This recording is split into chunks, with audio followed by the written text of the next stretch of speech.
قیامت کا ایک دن 50,000 سال کے برابر ہوگا۔ انتظار کرتے کرتے لوگ پریشان ہو جائیں گے اور پناہ مانگیں گے کہ کب سوال و جواب شروع ہوگا۔ ایک لمبے انتظار کے بعد اللہ کا حکم جاری ہوگا۔ اللہ اپنے فرشتوں پر حکم ظاہر کرنا شروع کر دے گا۔ 70,000 فرشتے جہنم کو لے کر آ رہے ہوں گے۔ یہ منظر اتنا بھیانک ہوگا کہ سب کے سب چیخیں نکل جائیں گی۔ تمام آدمزاد کے ہاتھ میں ایک کتاب دی جائے گی جس میں ان کی نیکی اور برائی لکھی ہوگی۔ اس کے بعد سوال و جواب کا سلسلہ شروع ہو جائے گا۔ انسان اگر جھوٹ بولنے کی کوشش کرے تو اس کی زبان بند کر دی جائے گی۔ انسان کے ہاتھ، پیر، آنکھ سب گواہی دیں گے۔ ہر وہ چیز جو انہوں نے پوری زندگی کی ہے سب سے پردہ ہٹ جائے گا۔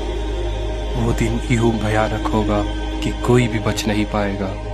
انسان من ہی من یہ دعا کرے گا کہ وہ پھر سے دنیا میں چلا جائے تاکہ اس کی نیکی بڑھ جائے اور گناہ گھٹ جائے۔ جب انسان اپنے والدین یا اپنے بھائی بہن سے نیکی مانگنا چاہے تو وہ اس سے انجان ہو جائیں گے۔ اس سوال و جواب کے سلسلے میں اللہ انسان سے کہے گا کہ پہلے کتاب کا پنہ پڑھو۔ اللہ اگر اس سے راضی ہو گیا تو اس کتاب میں سے سارے گناہ معاف ہو جائیں گے۔ روز محشر میں ایک ترازو ہوگا جس میں فرشتے انسان کی نیکیاں اور گناہ لکھیں گے۔ کچھ انسانوں کا گناہ یوں ہوگا کہ ایک پہاڑ کے برابر، کچھ انسانوں کی نیکیاں یوں ہوں گی کہ صرف ایک کنکر کے برابر۔ اللہ انسان کے اندر کا ایمان دیکھے گا۔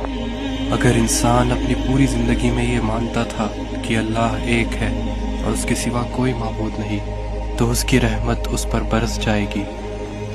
ان سب کے بعد انسان کو کل صراط کا راستہ پار کرنا ہوگا۔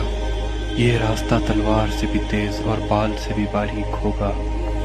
جس کے اخلاق اچھے ہو اور ایمان تیز ہو ان کے لیے یہ راستہ آسان ہوگا، اور جس کا ایمان کمزور تھا وہ سیدھا جہنم میں جائے گا۔